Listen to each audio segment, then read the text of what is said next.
Hello guys, good morning. Yan. Pumunta tayo dito sa toolbox, dito sa Dipolo. Kasi magpapaayos tayo ng mower. Yan guys. So, tingnan mo yung mower ko guys. So, nakita mo yung kulay pula. Yan. Nasira kasi yan na ano na siya. Nabasag na yung kanyang air pump. So, yan ang pinapalitan kasi hindi na siya makahigop ng gasolina. So yan guys, kailangan na siyang palitan. Pinantayan ko talaga guys si kuya kasi sabi ko pag nasira ulit, ako na lang magkakabit ng air pump. So kailangan ko na lang bumili dito sa toolbox ng piyesa. Kasi dito guys binibili yung mga piyesa ng mga kagaya nito. Yan. So binantayan ko talaga si kuya hanggang sa matapos siyang ayos ng ng air pump. Tapos inanuhan niya guys, nilinis niya yung carburetor ng kasi kinakalawang na siya. Yan. Kinakalawang kasi nga isang beses sa isang buwan ko lang siya gamitin. Yan. So, kailangan linisan muna siya kasi may mga kalawang na yung kanyang mga tornilyo. Yan.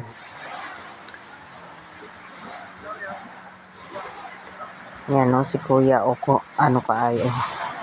Isa-isa talaga niya yung tornilyo pagtanggal. So, binantayan ko talaga. Tinignan ko paano niya tatanggalin yung paano ibabalik yung air pump. Yan.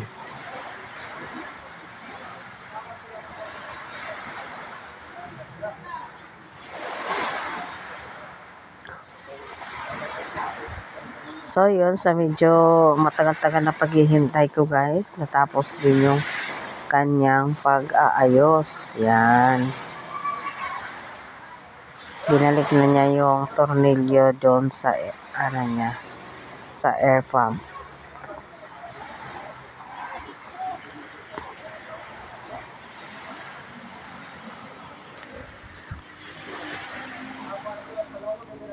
Madali lang siya ayusin guys pag alam mo. Yan. Babalik na niya ulit. Yan.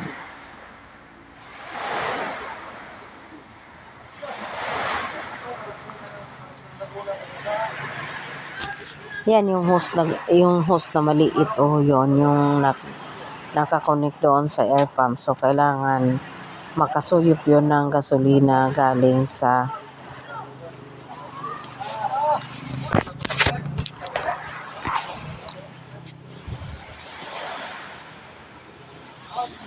kasi pag hindi siya nag-function guys, yung air pump niya hindi yun makakasuyop ng gasolina. So hindi talaga siya gagana yung ating mower. Yan.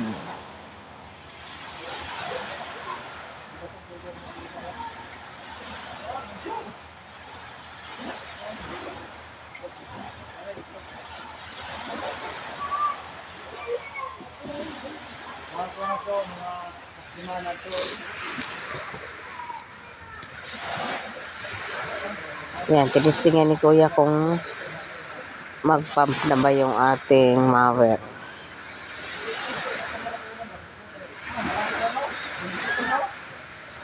Yan, inanuhan niya ng gasolina kasi hindi siya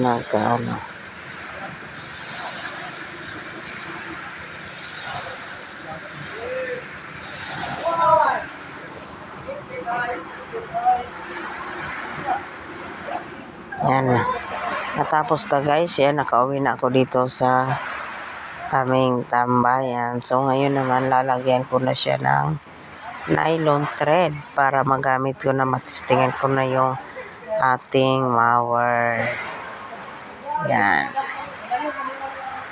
Hinabahabaan ko yung nylon thread na ilalagay ko kasi nakakapagod ng maya-maya magpalit ako ng nylon thread. So, hinabaan ko na talaga siya guys.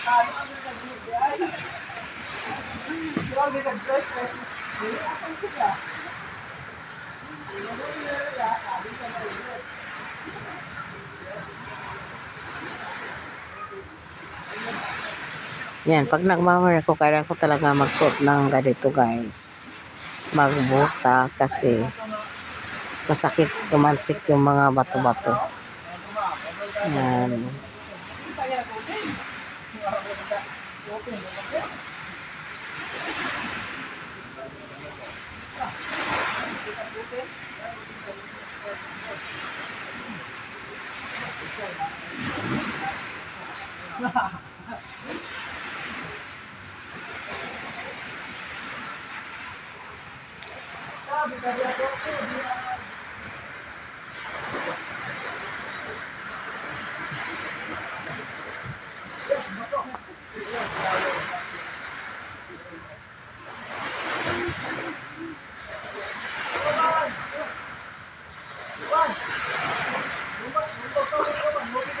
Yan, habang nagkakabit ako guys ng nylon thread, ito namang mayroon akong suki ng alak. Yan guys, yan.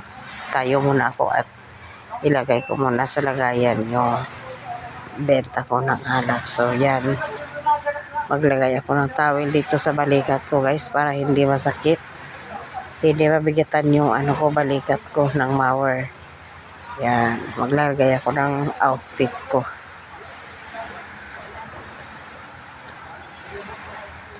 Yan, ikabit ko na yung takip guys ng mower guys kasi magmamawer na ako ngayon.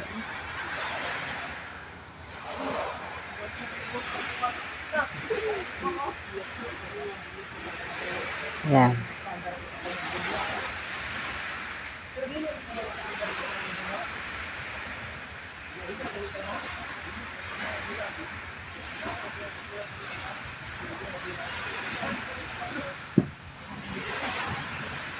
Yan, ikabita. Kailangan ko umusog. Yan.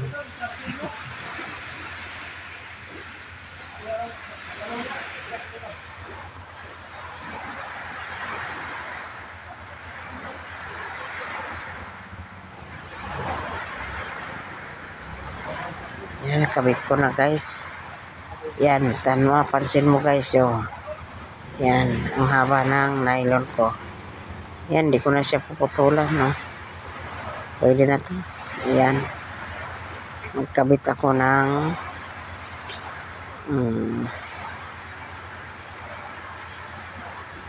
yan. Para di matalsikan yung mukha ko ng mga bato-bato.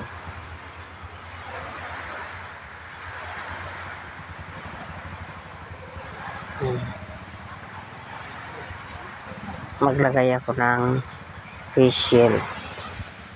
Iwas talsik.